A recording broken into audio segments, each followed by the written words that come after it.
గుంటూరు పరామర్శ యాత్ర తర్వాత వైసీపీ అధినేత వైఎస్ జగన్మోహన్ రెడ్డి రాజకీయ విధానం రాష్ట్ర ప్రజలకు మరింత స్పష్టంగా అర్థమైందని చెప్పవచ్చు. దుష్ప్రచారాలు, దాడులు, ఎన్ని అరాచకాలు ఎదురైనా ఓర్పు, సహనంతో ముందుకు సాగాలన్న ఆయన పిలుపు వెనుక స్పష్టమైన లక్ష్యం కనిపిస్తోంది.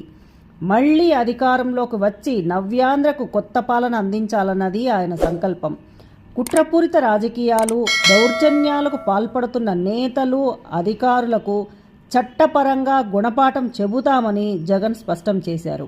అయితే ప్రస్తుతం దాడులు, సమస్యలు ఎదుర్కొంటున్న పార్టీ నాయకులు, కార్యకర్తలను పార్టీ ఎలా ఆదుకుంటుందన్న దానిపై స్పష్టత అవసరమన్న అభిప్రాయం బలపడుతోంది. కేవలం పరామర్శలకే పరిమితమైతే ప్రజల దృష్టిలో వైసీపీ అసమర్థ పార్టీగా ముద్రపడే ప్రమాదం ఉందన్న చర్చ సాగుతోంది. అందుకే రాష్ట్ర వ్యాప్తంగా దాడులు, హింసలకు వ్యతిరేకంగా శాంతియుత ప్రజా నిరసన ఉద్యమాలు చేపట్టాల్సిన అవసరం ఉందని పార్టీ శ్రేణులు, కార్యకర్తలు భావిస్తున్నారు. అంతేకాదు, వ్యక్తిత్వ హననానికి పాల్పడుతున్న ఎల్లో మీడియాకు కూడా ప్రజలే సమాధానం చెప్పేలా సమగ్ర కార్యాచరణ రూపొందించాల్సిన అవసరం ఉందన్న డిమాండ్ వినిపిస్తోంది. సమర్థ నాయకత్వంతోనే ప్రజా ఉద్యమాలు విజయవంతం అవుతాయన్న విషయం తెలిసిందే. ఈ నేపథ్యంలో ప్రజలను సమీకరించి చైతన్యం నింపే బాధ్యత జగన్పై ఉందన్న అభిప్రాయం బలంగా వ్యక్తమవుతోంది. రెడ్ బుక్ బెదిరింపులకు భయపడేది లేదని, కక్ష సాధింపు రాజకీయాలకు కాలం చెల్లిందని వైఎస్ జగన్మోహన్ రెడ్డి ఈ పర్యటనలో ప్రజలకు స్పష్టంగా చాటారు.